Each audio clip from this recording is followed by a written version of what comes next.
직분에는 고난과 권위가 주어지죠. 그 고난과 권위는 자기를 위한 것, 자기 좋으라고 주어진 것이 아니라 직무를 수행하기 위한 것이죠. 어떤 일을 아무나 원하는 대로 다 할 수 있다면 엉망진창이 되지 않겠습니까? 그래서 어떤 그 일을 할 수 있는 고난을 주기 위해서 직분을 주는 거죠. 그리고 고난을 행사할 수 있도록 권위를 부여하게 됩니다. 그 고난과 권위를 잘 사용하는 장로들을 배나 존경할 자로 여기라 이렇게 말씀하신 거죠. 그런데 한편으로 그 고난과 권위를 남용하고 오용하는 장로들도 생겨나는 거죠. 하나님이 주신 고난과 권위를 잘 사용하는 장로들이 있는가 하면 그것을 오용하는 직분자들도 생겨나는 거예요. 그래서 처음부터 직분자들을 세울 때에 잘 선별해야 되는 거죠. 그래서 주어지는 것이 이제 직분자의 자격 조건이 쭉 기록됐었잖아요. 그리고 22절에는요. 아무에게나 경솔하게 안수하지 말고 경솔하게 직분자를 세우지 말라는 말씀이에요. 준비되지 않는 사람을 직분자로 세우면 그 고난과 권위를 오용하고 남용하게 되는 거죠. 보세요. 장로를 세웠다거나 아니면 어떤 직분자를 세웠어요. 고난을 부여했는데 이 사람이 고난을 남용을 해요. 장로라고 하자면 이제 교회 지도자급이잖아요. 근데 고난을 오용하고 남용해요. 그럼 어떻게 해요? 그 고난 남용을 제어하기 위해서 때로는 벌을 주기 위해서 그 벌 줄 수 있고 제어할 수 있는 고난을 또 주는 거죠. 그게 이제 법정이죠. 법정에다가 직권을 남용하는 자들을 제어할 수 있는 고난, 때로는 그들을 벌할 수 있는 고난을 이제 법정에 부여하고 재판관이라는 직분자를 이제 세우는 거죠. 그러니까 지도자가 고난을 남용해요. 그럼 내가 어떻게 못 하잖아요. 그때는 어떻게 하는 거예요? 이제 법정에 고발을 하는 거죠. 그래서 19절에요. 장로에 대한 고발은 두세 증인이 없으면 받지 말 것이요. 잘 다스리는 장로가 있었는가 하면 잘못하는 장로도 존재했다 이 말이에요. 예나 지금이나 동일해요. 교회 안이나 교회 밖이나 똑같아요. 어떤 직분자들 중에 잘하는 사람들이 있는가 하면 그것을 오용하고 남용하는 사람들도 분명히 존재하는 거죠. 그런데요. 장로에 대한 고발은 두세 증인이 없으면 받지 말라 이렇게 돼 있죠. 신중하라는 말이거든요. 이스라엘의 전통적인 가르침은 신명기 19장 15절에 이렇게 돼 있어요. 사람의 모든 악에 관하여 또한 모든 죄에 관하여는 한 증인으로만 정할 것이 아니요 두 증인의 입으로나 또는 세 증인의 입으로 그 사건을 확정할 것이며 말씀을 잘 봐야 돼요. 전통적으로 한 사람으로 안 돼. 두세 증인이 있어야 돼. 이런 거잖아요. 그런데 그 두 사람이나 세 증인으로 그 사건을 확정할 것이며 이렇게 돼 있어요. 그러니까 기소의 단계를 말하는 게 아니고 누군가가 누군가를 고발했어요. 그러면 그 사건을 기소하고 조사할 때에 이제 죄를 확인해야 될 거 아니에요. 확정 지을 거 아니에요. 유죄 선언을 해야 되는데 그때에는 두세 증인이 꼭 있어야 된다는 거예요. 한 사람의 말만 듣고 유죄하지 말고 2명이나 3명 이상의 증인을 가지고 유죄하라는 거죠.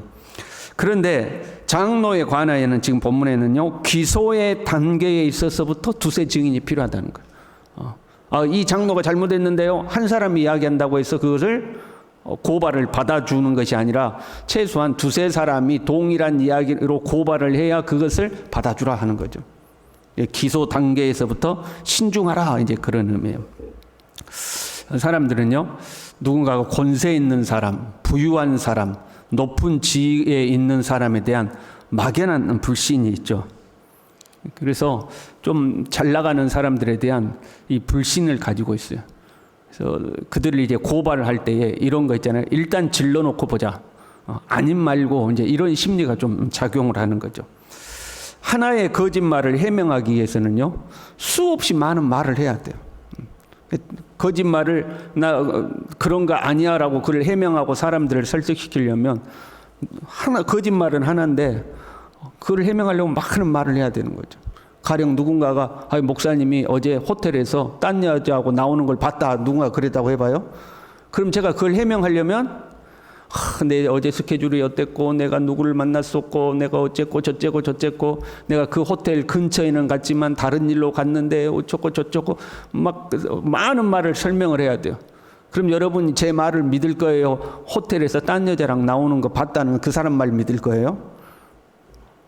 봐봐, 빙긋이 웃고 대답도 안 하잖아요. 그럼 대부분은 제 말을 믿을 수 있겠죠.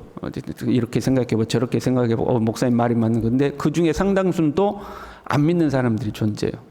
그 거짓말을 듣는 사람들이 존재하는 거죠. 그리고 그 거짓말을 해소시키는데 시간도 오래 걸려요. 이건 이렇다 저건 저렇다 설명해야 되고, 그때 내가 그 호텔 옆에서 만났던 사람들 더 데리고 와서 야 네가 좀 설명 좀 해주라 그러면, 어제 내가 목사님 그 호텔 옆에서 만났다니까 그러면 둘이 짜고 또 거짓말한다고 그러고, 뭐 자기 잘못을 덮으려고 꾸몄다고 그러고, 이제 막 그렇게 복잡해지는 거죠. 그런 과정 속에 지도자가 흔들리고 공동체가 흔들리게 되는 거죠. 그래서 지도자에 대한 고발과 기소는 더욱 신중하라 하는 거예요. 지도자에 대한 고발이 들어오고 그것을 공론화시키고 이 재판정에 세우게 되는 그 과정은 신중해야 된다 하는 거예요. 그렇지 않으면 공동체가 흔들리는 거죠. 20절에요. 범죄한 자들을 모든 사람 앞에서 꾸짖어. 이렇게 범죄한 자들, 장로들 중에 범죄한 사람들을 말하는 거예요. 지금 장로들 중에 범죄한 사람, 죄가 있다고 확정된 장로들을 말하는 거예요. 고발이 들어왔고 조사해 보니까 정말로 죄가 있는 사람이에요. 그런데 범죄한 자가 현재 분사형으로 쓰였어요. 무슨 말이냐면 현재도 계속해서 죄를 짓고 있는 장로예요. 죄가 있다고 사실로 드러났음에도 불구하고, 그 죄를 잘못됐다고 훈계했음에도 불구하고 그것을 받아들이지 않고 회개하기를 거부하는 장로들, 그런 의미예요. 신약에도 그렇게 돼 있죠. 어떤 사람이 잘못하면 조용히 가서 혼자서 그 사람을 고내라. 근데 네 말 안 듣거든 두세 사람을 데려다가 다시 고내라. 그래도 안 듣거든 교회에 알리고 이방인처럼 취급해버려라. 이렇게 돼 있죠. 처음에는 조용히 이야기하는 거죠. 장로님, 이거는 잘못됐습니다. 그래요. 제가 잘못 알고 있었네요. 하고 돌이키면 괜찮아. 근데 장로님, 그 잘못됐습니다. 당신이 뭔 상관이, 내가 하든 말든. 그 또 두세 사람이 가서 또 이야기한단 말이에요. 그래도 말을 안 듣는 거죠. 그러면 이제 교회에 정식으로 이제 고발을 하는 거죠. 그리고 그렇게 죄가 확정되면 모든 사람 앞에서 꾸짖어. 공개적으로 책망하라는 거예요. 여러분, 오늘날 이게 가능할까요? 공개적으로 책망하는 거예요. 예배 시간에, 강고 시간에 김장로님 일어서세요 해서, 김장로님은 이런 죄를 지었는데 회개하지 않고 교회 가르침과 지도를 받지 않고 있습니다 하고, 가능할까요? 불가능할까요? 아마 상당히 어려울 것 같죠. 네, 그렇게 공개적으로 만약에 책망했다고 해봐요. 김장로님이 어쩌고 저쩌고 책망했어요. 그럼 여러분 뭐라고 반응할 거예요? 우리 이 장장로님 나오셨으니까 장장로님 해가지고 제가 여기서 장장로님 이렇고 저렇고 말이야, 제대로 안 하고 하나님 앞에서 옳지 않고 그 죄를 회개하지 않고 그러면 되겠습니까? 하나님 무서운지 아셔야지 하고 딱 책망했어요. 자, 그러면 여러분 뭐라고 할까요? 목사님 잘했다 그래요. 목사님 좀 심했다 그래요. 목사님 잘했다고 그럴 거예요. 목사님 심했다고 그럴 거예요.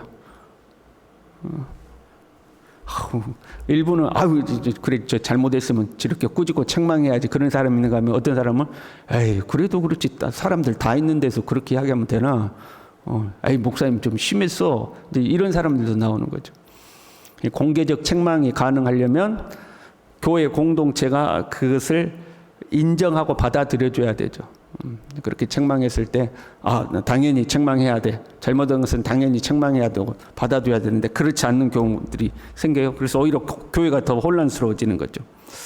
그 공개적으로 책망해야 되는 이유는 나머지 사람들로 두려워하게 하라, 이렇게 됐어요. 한 개인보다도 교회와 성도들을 위해서 그렇게 하라는 거예요. 책망이 있어야 경계가 되는 거죠. 그리고 21절에 엄히 명해요. 하나님과 그리스도 예수와 택하심을 받은 천사들 앞에서 엄히 명하노니, 영적 권위를 가지고 명한다는 거야. 단지 인간적인 어떤 견해로 권하는 게 아니고 하나님과 이 그리스도 예수와 택하심을 받은 천사들 앞에서 내가 영적 권위를 가지고 엄히 명하노니 너는 편견이 없이 이것들을 지켜. 너는 편견이 없이 이것들을 지키라 이렇게 돼 있어요. 이것들은 가깝게는 범죄한 장로들을 책망하는 걸 말하는 거죠. 범죄한 장로들의 죄를 정하고 책망하는 거. 조금 더 멀리 가면 잘 다스리는 장로들을 배로 존경하는 거. 그러니까 상을 주는 것이든 벌을 주는 것이든 편견과 불공평이 없어야 된다 하는 거죠. 잘 다스린다고 상을 주든지 아니면 잘못했다고 벌을 주든지 그 과정에 있어서 편견과 불공평이 없어야 된다 하는 거죠. 이 편견이란 저울을 한쪽으로 기울어지게 하다라는 단어예요. 이렇게 옛날 저울은 양쪽이 수평 저울이었잖아요. 그래서 여기 무게추를 여기다가 10kg를 올리면 여기도 10kg의 물건이 올라가게 딱 맞아야 되는 거죠. 공평한 건데 처음부터 이렇게 기울어져 있는 거죠. 그걸 편견이라고 그래요. 여기에서 단어들이 이제 파생되어 나오는 단어들이 편애, 선입관 이제 이런 단어들이 여기서 나오는 거예요. 처음부터 기울어져 있는 거죠. 직분에는 권한과 권위가 주어져요. 그렇잖아요. 그 권한을 남용하는 것을 막고 때로는 벌을 주기 위해서 법이라는 것을 제정하고 그 법을 집행하는 재판관이라는 직분을 만든 거죠. 재판관이 고발이 들어오면 그것을 법대로 그렇게 하면 안 된다고 제재를 하든지 때로는 벌을 주는 거죠. 그 재판관이라는 직분에도 그러한 권한과 권위가 주어지는 거죠. 그런데 그 재판관이 편견돼요. 그 재판관이 불공평해요. 그러면 재판관에게 주어진 권한을 잘못 사용하는 것이 되잖아요. 그러면 사람들이 그 재판관의 권위를 인정하지 않게 되는 거죠. 그리고 재판관의 권위를 인정하지 않으면 재판관이 판결을 내렸을 때 그 판결을 수용하지 않게 되죠. 에이, 지 마음대로야. 지 좋은 사람은 좋게 해주고 지 마음에 안 들면 나쁘게 해주고 하고 판결을 인정하지 않는 거죠. 자, 장로가 잘못했어요. 교회 재판정에 고발을 했어요. 그런데 교회에서 그것을 재판해 줘야 될 교회 지도자들이 장장로는 내 마음에 드니까 봐줘 이렇게 하고, 김장로는 저 평상시부터 나 마음에 안 들었어. 쟤는 더 엄하게. 만약에 이렇게 해요. 그럼 뭐죠? 재판관이 권한을 남용하는 것이 되죠. 그러면 이제 그 재판관 권한 남용한 건 어떻게 해야 돼요? 더 이상 고발할 데가 없잖아요. 재판정에서 직권을 남용하는 것을 잘 다스리라고 재판장을 세워놨는데 그 재판장이 권한을 남용을 해요. 그럼 더 이상 고발할 데가 없는 거죠. 그럼 사람들은 그 판결에 불복하죠. 그리고 불평하고 갈등하고 싸우게 되는 거죠. 공동체 전체가 이제 흔들리게 되는 거죠. 그래서요, 교회에서는 지도자의 불공정한 판결은, 교회에서의 지도자의 불공정한 판결은 교회를 분열시켜요. 목회자의 권위를 손상시켜요. 복음 전파에 흠집을 내요. 교회 공동체 자체가 흔들리게 돼요. 그래서 교회는 편견이 없어야 하고 공평해야 돼요. 교회뿐만이겠습니까? 어디든지 편견이 없이 공평해야 되는 거죠. 다른 사람의 죄에 간섭하지 말며 이렇게 됐어요. 이 간섭이라는 단어는 함께 나누다, 책임을 함께 지다 그런 말이에요. 죄의 책임을 함께 지지 말라 그런 의미예요. 네가 죄 지은 자의 편을 들어서 그 사람에게 유리하게 판결을 내리면 네가 그 죄에 동참하는 것이 된다는 거예요. 편견 없이 정확하게 공명정대하게 판결을 내려라. 그렇지 않으면 네가 그 죄에 동참하게 되는 것이다. 조금 더 확장하면 처음부터 자격도 되지 않는 사람을 그 직분에 세워서 그들이 범죄하면 너 또한 그 죄에 동참하는 것이 된다는 거예요. 그 죄에 간섭하지 않도록 네 자신을 잘 살피라는 거죠. 사람이 편견이 없이 정확하게 중립적이고 공평하기는 쉽지 않아요. 대부분은 약간씩 다 치우쳐 있어요. 100% 중립적이지 않아요. 오직 하나님만이 가장 공평하시고 가장 중립적이시죠. 우리는 조금씩 치우쳐 있어요. 그럼에도 불구하고 우리는 하나님을 닮아가려고 노력해야 되는 거죠. 하나님은 편견이 없으시니 우리도 편견이 없으려고 노력해야 되죠. 하나님은 치우치지 아니하시니 우리도 치우치지 않으려고 노력해야 되죠.